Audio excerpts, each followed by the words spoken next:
Olá a todos, aqui é o professor Cláudio e hoje eu vou tecer um paralelo entre duas personagens, duas figuras que fazem parte da nossa cultura ocidental e duas figuras envoltas numa discussão de natureza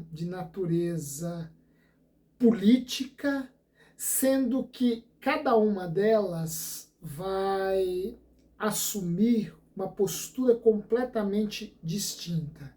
Nós veremos o quanto que essas duas figuras, repito, inseridas numa problemática de ordem política, vão agir a partir de motivações extremamente opostas. Elas nos permitirão entender o que é uma ação movida por princípios e outra ação movida por oportunismo. Estas duas figuras que agem a partir de motivações distintas são, primeiramente, a figura de Pôncio Pilatos, procurador romano, que será responsável pela condenação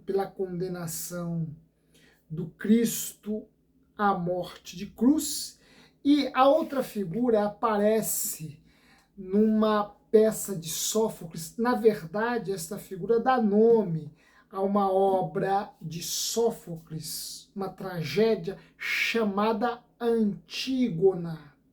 Eu vou tecer um paralelo entre essas duas personagens e de repente você pode até estar se perguntando, né, o que haveria de comum entre a Antígona de Sófocles, peça trágica que foi escrita no quinto século antes de Cristo e que eu tenho nessa edição do Clássicos Jacksons, que eu acho uma edição muito bonita. Eu adoro essas edições de capa dura, né? Uma edição que cai bem para uma obra clássica, né? E a figura de Pilatos, como pensar um paralelo entre essas duas personagens, a Antígona de Sófocles e o Pilatos, procurador romano, que vai aparecer no Evangelho. Essas duas figuras nos ajudam a entender uma ação política que é motivada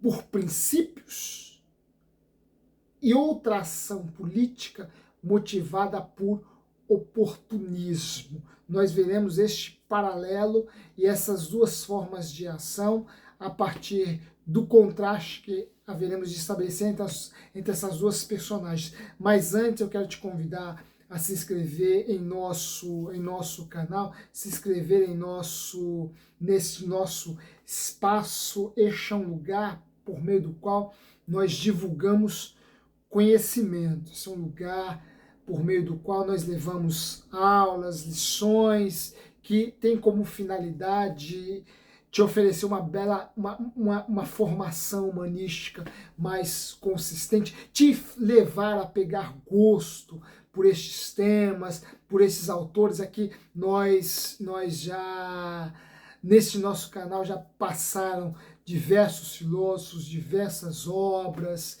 diversos filmes, bandas também, artistas, literatos, enfim, muita gente importante já passou aqui neste nosso canal, muito tema construtivo já passou aqui neste nosso espaço. Portanto, você que acredita na importância do conhecimento para todas as esferas humanas, para todas as áreas humanas, se inscreva em nosso canal e nos ajude a divulgar este espaço a fim de que nós possamos levar essas lições a um número cada vez maior de pessoas. Bem, coincidiu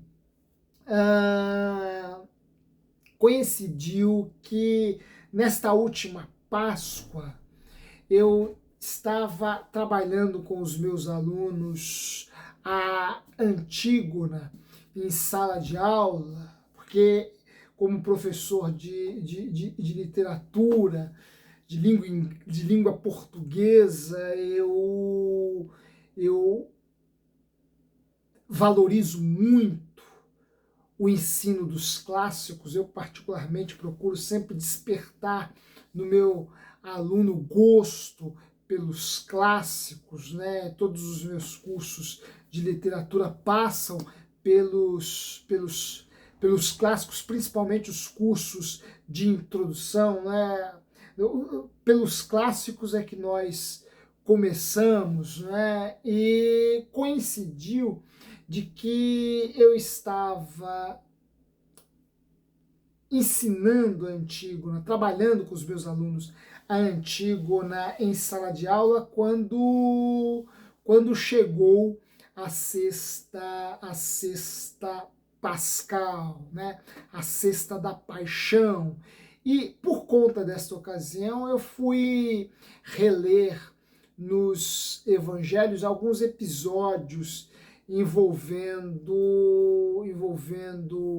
a paixão de Cristo e me deparei com a figura de Pilatos. Ora, de imediato, quando rememorei a postura que Pilatos assumiu diante do Cristo, diante dos algozes do Cristo, eu logo percebi que entre a figura de Pilatos e a Antígona de Sófocles havia um paralelo, um contraste que merecia uma reflexão, merecia uma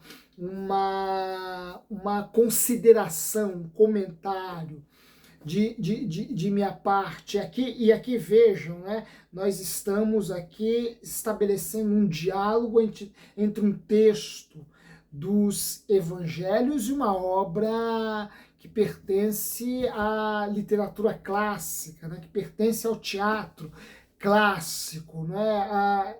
Isso é importante, pelo menos para mim, porque essas obras, esses textos, esses autores, todos esses assuntos que eu procuro trazer aqui sempre nos colocam dentro de uma perspectiva de diálogo bastante ampla, né? Uma perspectiva de imediato. Se eu te perguntasse qual a relação entre a personagem bíblica chamada Pôncio Pilatos e a Antígona da tragédia grega, de repente você poderia até estranhar a pergunta por não ver nessas duas personagens um paralelo que nos permite estabelecer entre elas uma comunicação, um diálogo, uma conversa. Mas essas duas personagens se conversam, se dialogam.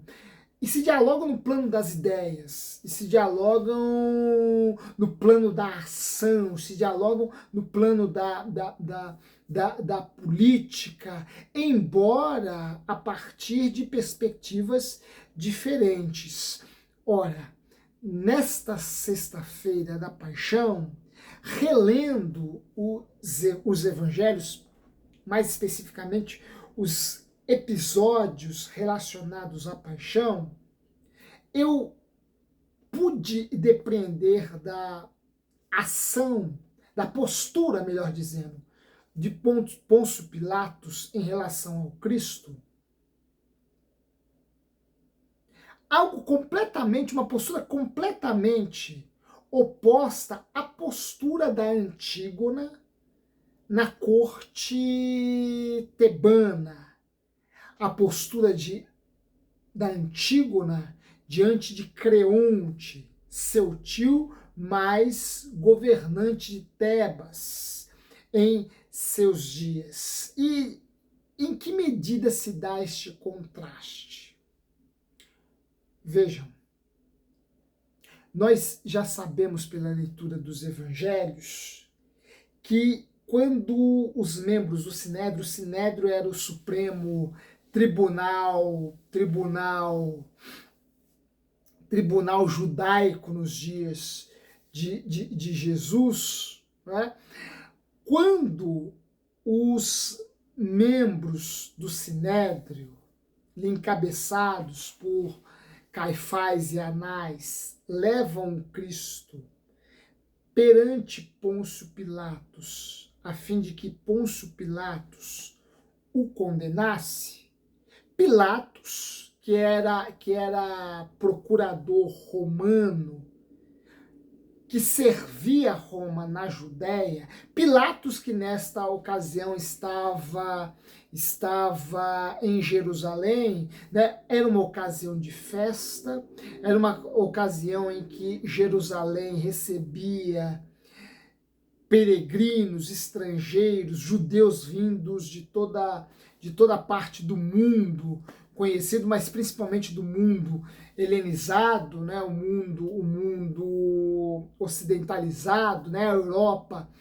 como hoje conhecemos a Europa conhecida naqueles dias, né, mas também de outras partes do Oriente, Egito, Babilônia, Pérsia, enfim.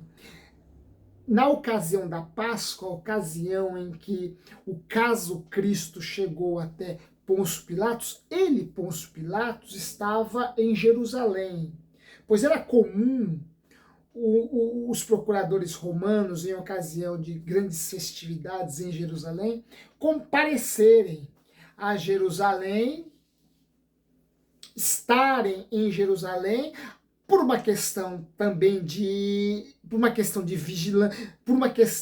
vigilância, obviamente, porque eram ocasiões em que Jerusalém recebia muitos judeus, né? E os judeus, nós já sabemos pela história, não eram tão submissos aos desmandos do Império Romano. Durante o governo romano em Jerusalém, houve algumas insurreições, inclusive Barrabás, que vai ser condenado no lugar do Cristo, participou de uma dessas insurreições para libertar Israel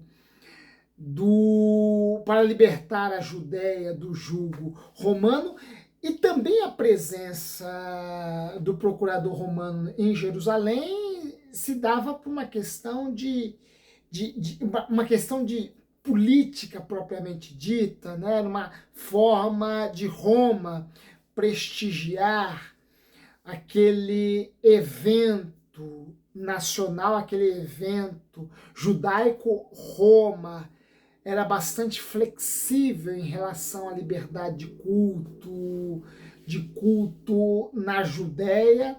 Pilatos, em alguns momentos, desrespeitou essa liberdade de culto, mas, no geral, a Judéia sempre teve carta branca de Roma para realizar as suas celebrações. Pilatos estava lá por razões políticas e por razões de ordem, de manter as coisas dentro dos limites do razoável, do aceitável, manter a ordem propriamente dita, né? E ele ficava hospedado na Torre Antônia, né? Que ficava em Jerusalém.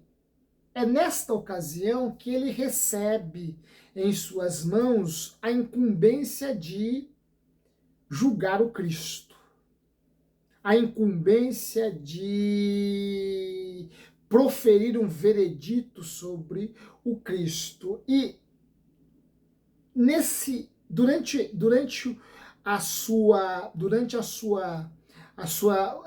a fase de interrogatório durante a Inquisição, que Pilatos impôs ao Cristo, ele, Pilatos, observando Jesus, concluiu que se tratava de um homem sobre o qual não pesava nenhuma grande acusação, sobre o qual não pesava nenhum crime que justificasse a sua execução. Fato é que Pilatos mandou que a sua soldadela desferisse alguns açoites sobre o Cristo e que o devolvesse ao Sinédrio para ele, o Cristo, ser absolvido, até porque o Sinédrio não podia dilapidar o Cristo, o Sinédrio não podia executar o Cristo à morte, né? Só quem tinha o poder de executar alguém à morte na Judéia era o procurador romano, na ocasião, Pôncio Pilatos, era o prefeito, o governante de Roma. Ele, Pilatos, tinha chamada ius gladi, né? O direito à espada, ou seja, a ele Roma outorgou o poder de condenar alguém à morte. Só ele na Judéia tinha este poder. E ao devolver o Cristo ao Sinédrio, depois de tê-lo depois de tê-lo açoitado, Pilatos achou que com isso os membros do Sinédrio ficariam satisfeitos e libertariam talvez o Cristo. Entretanto, não foi essa a postura dos membros do Sinédrio, e eles novamente devolveram Cristo a Pilatos e passaram a insistir que Pilatos o executasse. Ora, Pilatos, observando Jesus, Pilatos, analisando os autos acusatórios sobre o Cristo, investigando a vida de Jesus, concluiu não ter encontrado nada naquele homem, não ter identificado um crime naquele homem que merecesse a sua condenação, a sua execução. Vejam, Pilatos, o juiz romano, o procurador romano, tinha absoluta certeza da integridade do Cristo. Tinha absoluta certeza de que Cristo era um homem justo, de que ele não havia praticado nenhum crime que merecesse a sua condenação. E Pilatos deixou isso muito bem claro aos membros do Sinédrio. Ora, não vejo, diz Pilatos do alto da torre Antônia, não vejo neste homem nenhum crime que mereça a sua execução, a sua condenação.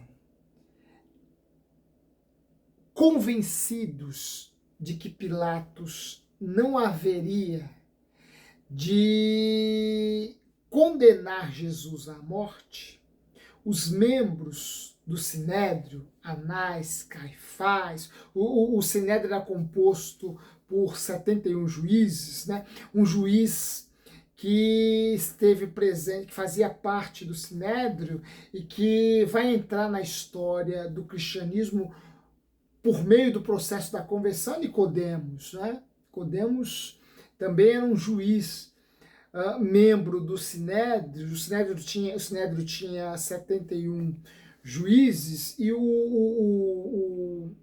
e dentre eles estava a figura de Nicodemos. Caifás e Anás, que lideraram este processo, quando se deram conta de que Pilatos não iria executar o Cristo, recorreram a um argumento extremamente falacioso, um argumento retórico, né? Porque a retórica é é o instrumento da política, é o instrumento do juiz, é o instrumento do advogado, era o instrumento dos membros do Sinédrio. Eles recorreram a um argumento extremamente retórico que deixou Pilatos numa encruzilhada, né? Numa bica de sinuca, por assim dizer, né? Ora, eles disseram, os membros do Sinédrio disseram a Pilatos que Jesus se projetava como Senhor, se projetava como uma espécie de rei. E é aí que vem o argumento retórico dos membros do Sinédrio. Eles dizem a Pilatos: e nós não temos nenhum outro rei senão César. Senão o César que governava a Judéia quando Jesus foi condenado à morte era César Tibério. Ora, o argumento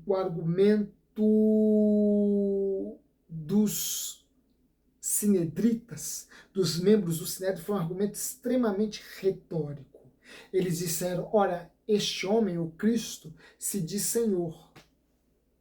E nós não temos outro Senhor a não ser César, a não ser Tibério. Bem, esse argumento falacioso deixou Pilatos numa situação extremamente delicada. Primeiro, o argumento é falacioso porque Jesus em nenhum momento se projetou como um rei terreno. Em nenhum momento ele esboçou um movimento político que ameaçasse Roma, um movimento que concretizasse neste mundo um reino paralelo ao de Roma. Em nenhum momento. O argumento é falacioso, porque Jesus em nenhum momento se mobilizou politicamente para se tornar uma ameaça a Roma. E o argumento é extremamente falacioso, por quê? Porque ele deixou Pilatos numa situação extremamente desconfortável. Por quê? Porque se os algozes de Cristo estavam dizendo que Jesus se projetava como um Senhor e que eles não tinham outro Senhor senão César, se Pilatos absolvesse o Cristo, ele, Pilatos, se colocaria como um inimigo de César. Ele, Pilatos, não contrariaria apenas os membros do Sinédrio. Ele, Pilatos, contrariaria o próprio César.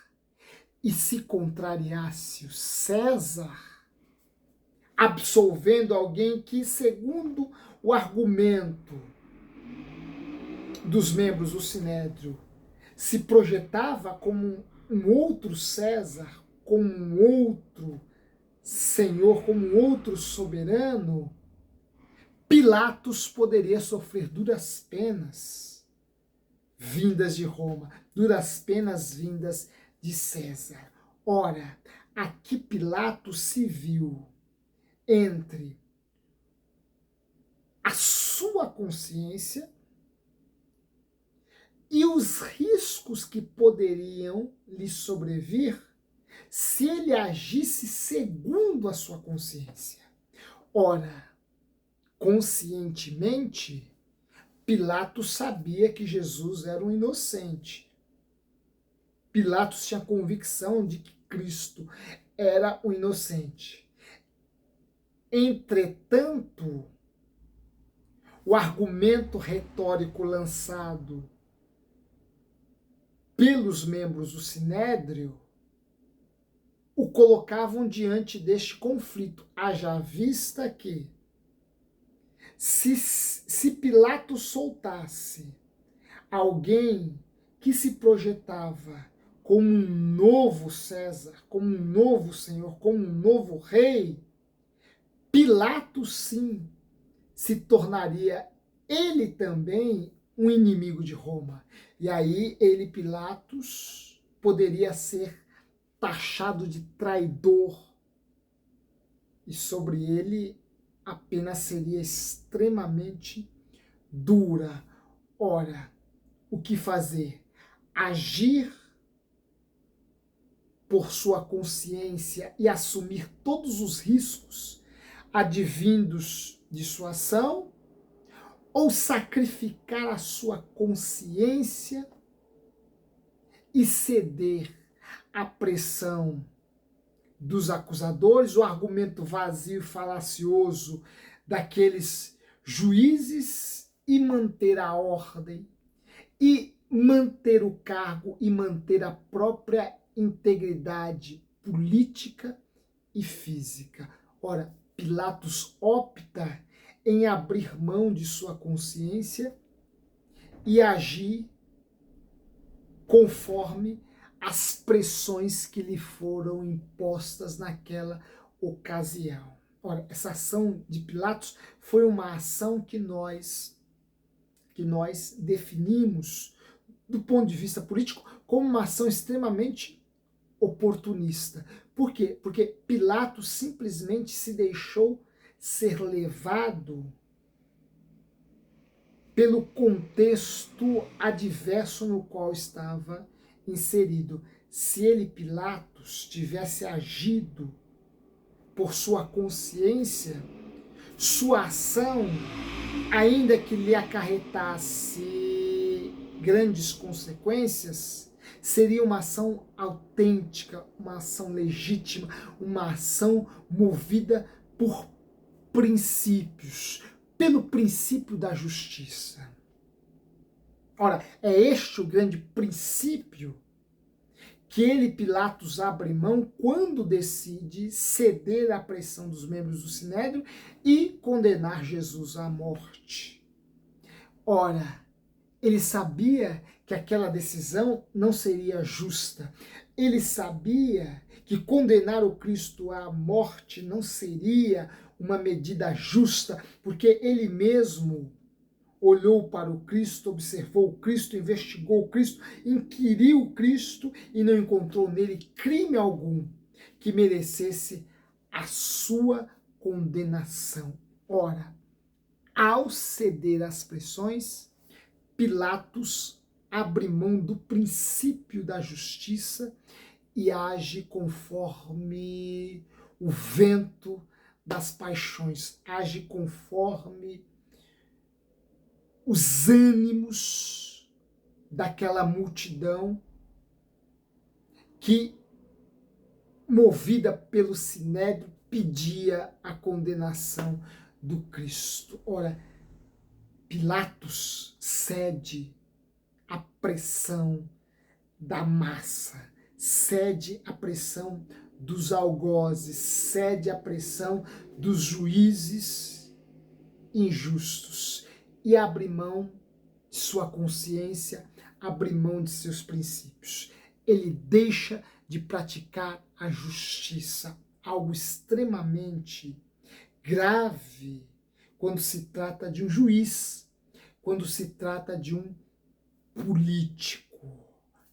Ora, de que forma a Antígona vai se apresentar como um contraponto a Pilatos?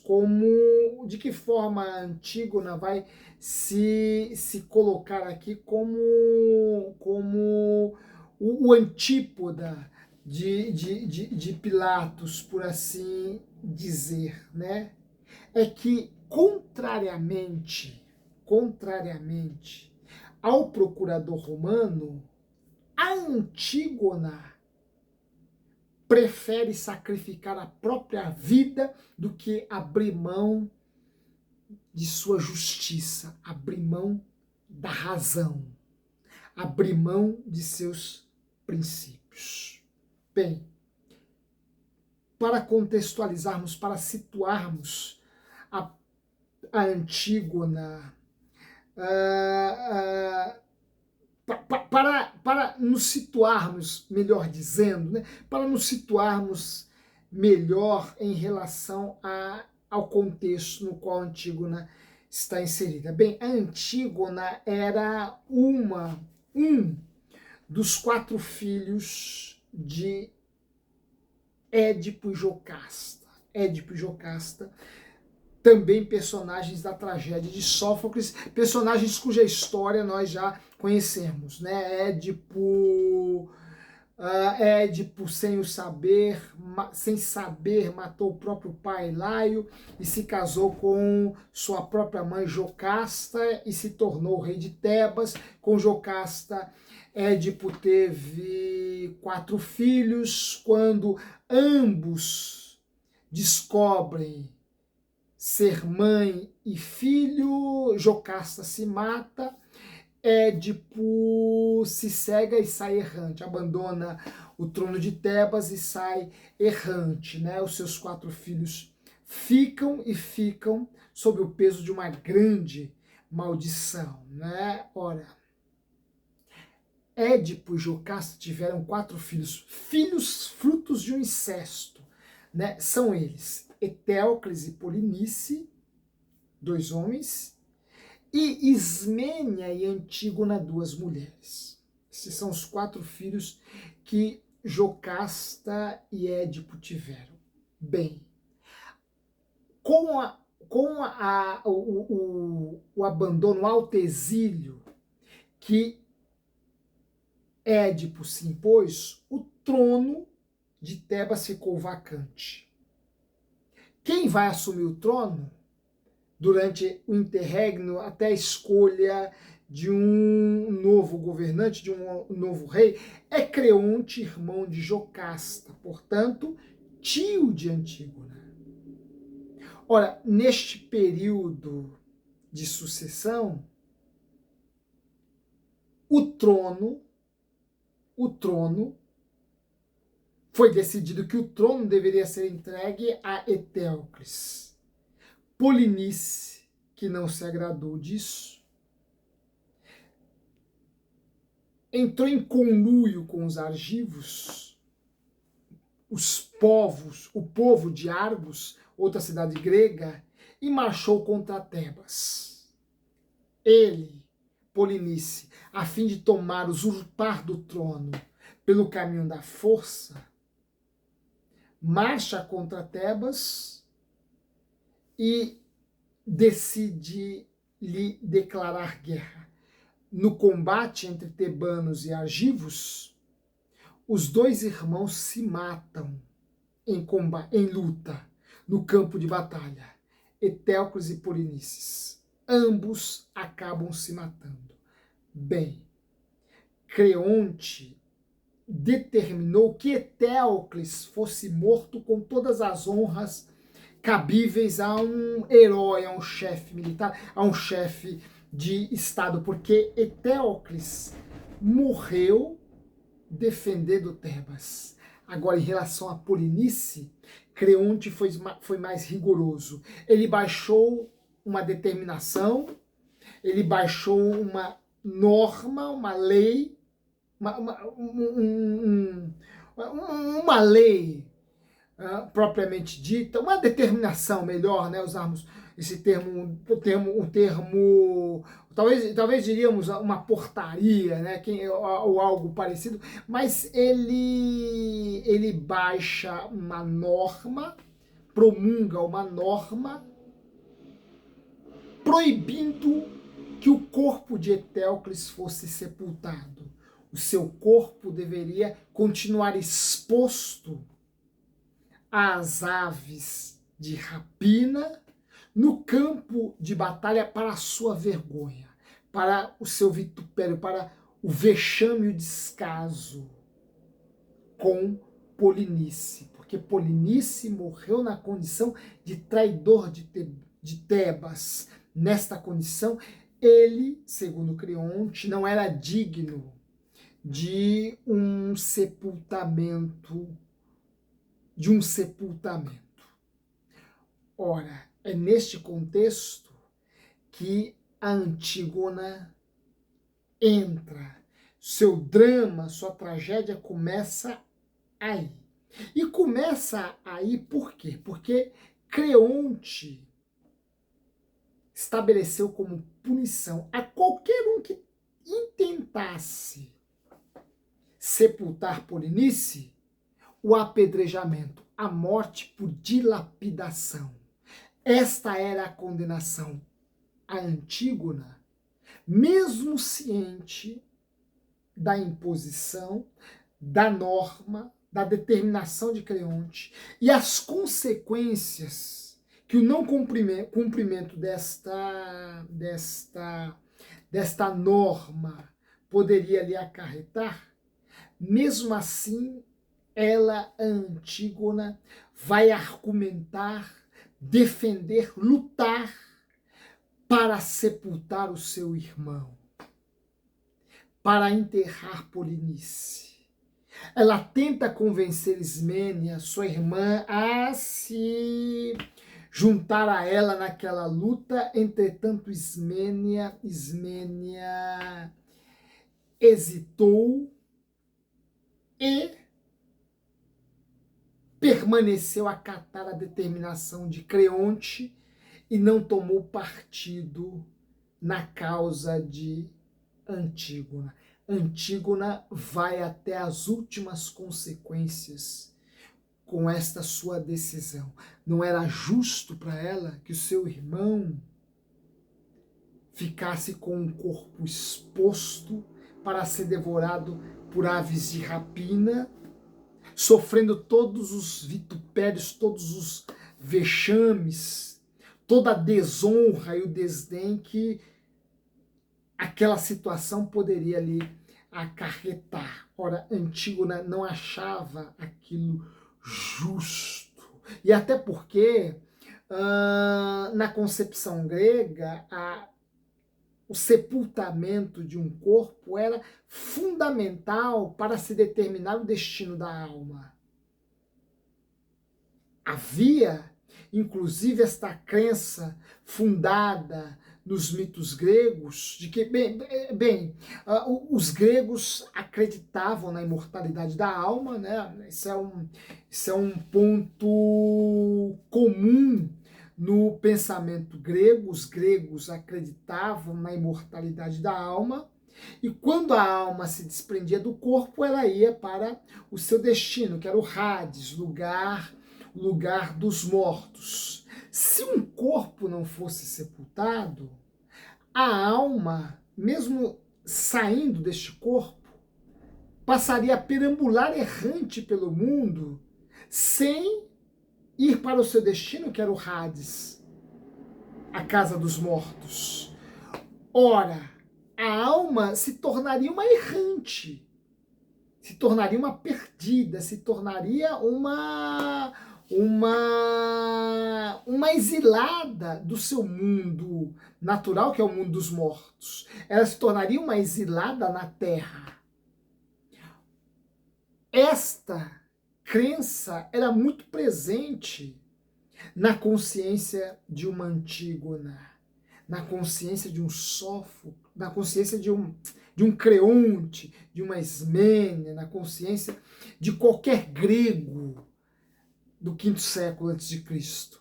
Ora, Antígona vai comprar esta briga, vai entrar nesta luta e vai argumentar pelo sepultamento do corpo de seu irmão. Creonte permanece irresoluto e se nega a ceder aos argumentos de Antígona, argumentos extremamente racionais, argumentos plausíveis, argumentos consistentes. A Antígona aqui faz uso da retórica da fala. E vejam, hein, que coisa interessante. Aqui nós temos uma mulher fazendo uso da retórica, uma mulher fazendo uso da argumentação. Num contexto em que nós, que conhecemos um pouco de história grega, sabemos que as mulheres não tinham lugar, para usar uma locução própria do nosso tempo, as mulheres não tinham lugar de fala nos cenários políticos da Grécia do quinto século a.C., uma Grécia que já havia experimentado a democracia, mas nós sabemos que a militância política de uma mulher era cerceada no espaço da discussão política, na ágora. Ela não poderia usar a retórica, ou seja, a argumentação, o discurso, para conduzir os seus pares a lhe ouvir acerca de seu posicionamento político. Aliás, as mulheres sequer eram consideradas cidadãs neste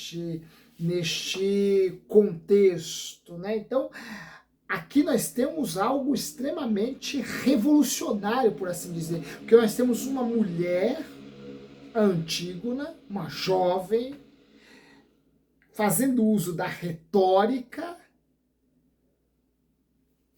argumentando diante de um rei acerca daquilo que ela entende ser o mais justo, ser o racional, ser o plausível. Vejam, uma cena extremamente curiosa e revolucionária, por assim dizer, né? Não é à toa que a Antígona se tornou um protótipo, né? Um símbolo da mulher militante, da mulher politicamente engajada, da mulher que se projeta no espaço ocupado majoritariamente por homens e faz impor valer as suas razões.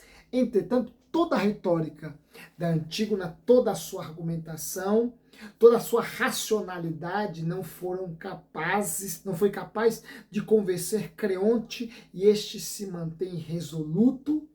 E quando os soldados trazem a Antígona diante dele, porque ela tentou sepultar o corpo de Polinice, quando os soldados a trazem, Creonte é duro e diz, e determina que ela seja confinada numa gruta, enclausurada numa gruta. É nesse contexto que vai entrar Tiresias. Primeiro nós temos os argumentos de Hemon, que é filho de Creonte, primo de Antígona e que é noivo dela. Hemon vai argumentar em defesa da Antígona. Creonte se mantém resoluto. Tiresias, o adivinho, diz a Creonte que se ele condenasse a moça à morte, ele acarretaria contra si uma grande tragédia, e ele, temendo esta tragédia, esses males, balança de sua decisão, se mostra um pouco mais flexível, porém decidiu tarde demais, né? Veja, questão do tempo para um político é muito importante. Ele balançou e se decidiu tarde demais, porque antes que ele libertasse Antígona, esta já havia cometido suicídio, né? Hemon, quando chega na gruta e presencia sua noiva pendurada numa corda, ele também pratica suicídio. Quando as notícias do suicídio de Hemon chegam na corte, Eurídice, sua mãe, toma ciência da morte do filho, ela também pratica suicídio. Vejam, é um suicídio em série. E numa família só. Vejam, a família da Antígona é uma família extremamente disfuncional, né? Uma família, se a gente acha que as famílias de nosso tempo são complicadas, né? Que a gente não conhece ainda a família de uma Antígona, de um Édipo, né? A Antígona já nasce de um caso incestuoso entre seu pai e sua mãe, não é? Que eram mãe e filho, não é? Ela se vê diante da morte de dois irmãos que lutam, que morrem lutando um contra o outro, né? e agora se vê aprisionada pelo próprio tio, né? Quer dizer, uma família extremamente disfuncional, né? Uma família, aquela família que ninguém em sã juízo gostaria de ser um membro, né? Mas vejam, houve aqui um suicídio em série. Antígona, Hemon, Eurídice, ou seja, a decisão de Creonte em aprisionar a moça trouxe toda essa tragédia para a sua família. Entretanto, o que mais nos chama a atenção aqui é que Antígona agiu movida por, por suas convicções de justiça, por sua razão, por sua consciência. Mesmo sendo mulher, num contexto extremamente machista, mesmo não sendo uma cidadã, um cidadão, mesmo se insurgindo contra a determinação de um governante, de um rei, ela vai até o fim, até as últimas consequências de suas convicções, de seus princípios, de sua consciência. Ora, nós vemos aqui o oposto de Pilatos, porque Pilatos era o homem que tinha o poder. Pilatos era a autoridade maior de Roma na Judéia. Entretanto, podendo agir de forma justa, ele opta em abrir mão de sua consciência, de seus princípios, e vai ceder à pressão dos membros do Sinédrio que não tinham o poder que ele, Pilatos, tinha. A Antígona já é o oposto. É mulher naquele contexto extremamente machista, portanto, é a figura frágil, vulnerável, que não tem sequer o apoio da própria irmã para ajudá-la nesta causa. É esta figura feminina, frágil, insólita, que vai se opor contra um poderoso Estado, que vai se opor contra um poderoso governante. Ela vai até as últimas consequências por aquilo que ela acredita, por suas convicções, pelo desejo profundo de concretizar, de fazer aquilo que era o mais justo a ser feito. Ela não era uma figura política, mas agiu como todo político deveria agir. Ela não era o juiz, ela era apenas a parte interessada no sepultamento do corpo do próprio irmão, mas agiu como todo juiz deveria agir, movido por justiça. Pilatos foi o oposto.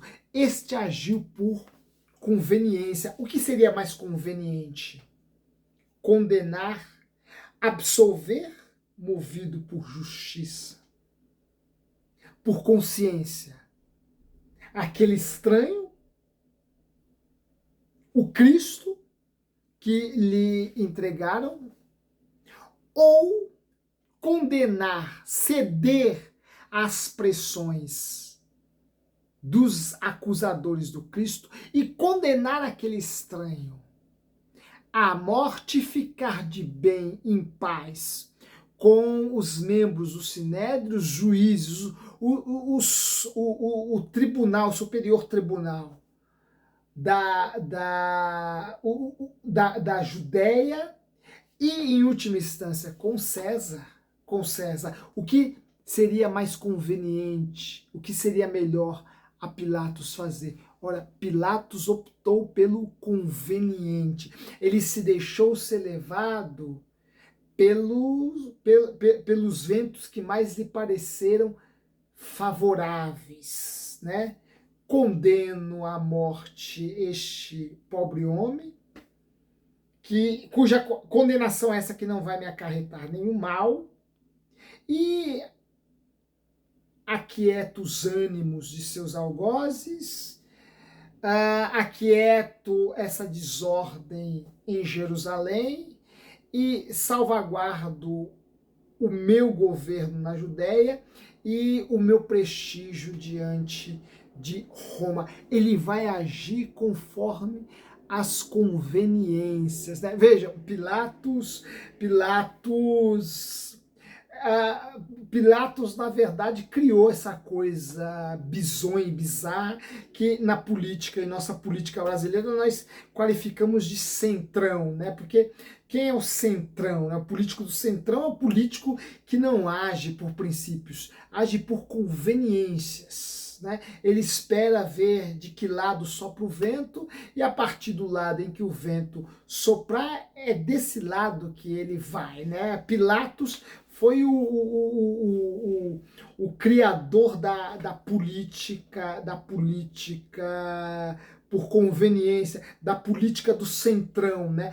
O político que age por oportunismo e não por princípios. Em Antígona nós temos o oposto.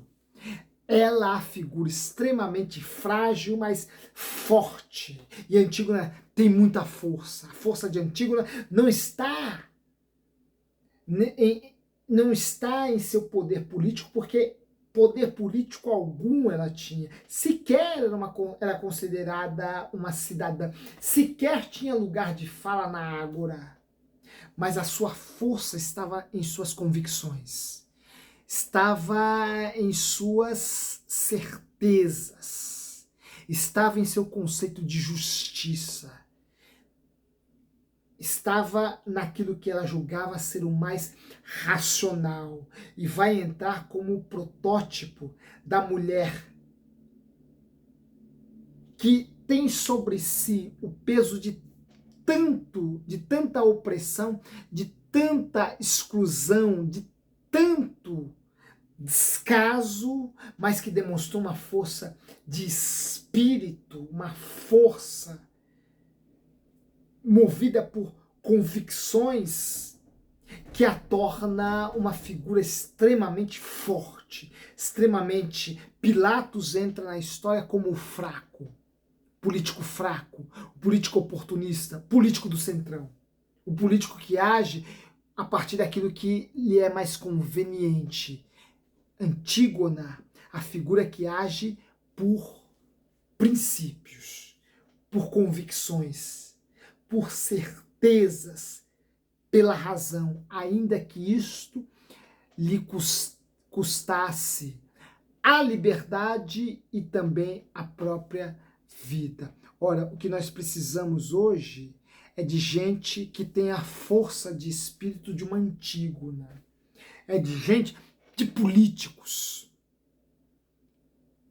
de juízes, de autoridades que tenham esta força de Antígona, que, independentemente da popularidade ou impopularidade, agem por princípio. Ora, Pilatos foi pelo mais popular. Havia uma multidão gritando: solte Barrabás e crucifica Jesus. Pilatos foi pelo... Pilatos, outro qualitativo aqui que nós podemos atribuir a Pilatos, né? Uma figura populista. Ele procura ficar de bem com a massa, com a população, com o povo de Jerusalém.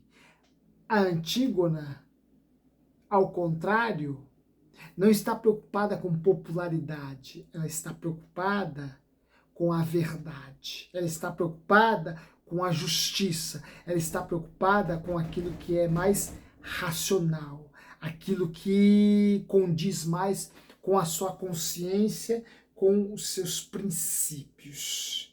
Ora, esta transcende o tempo e se projeta como uma figura que, repito, deveria ser referência e símbolo a todas as autoridades públicas, a começar pelos nossos políticos que estão muito longe de agirem movidos por ideais tão nobres, valores tão nobres como aqueles cultivados pela Antígona.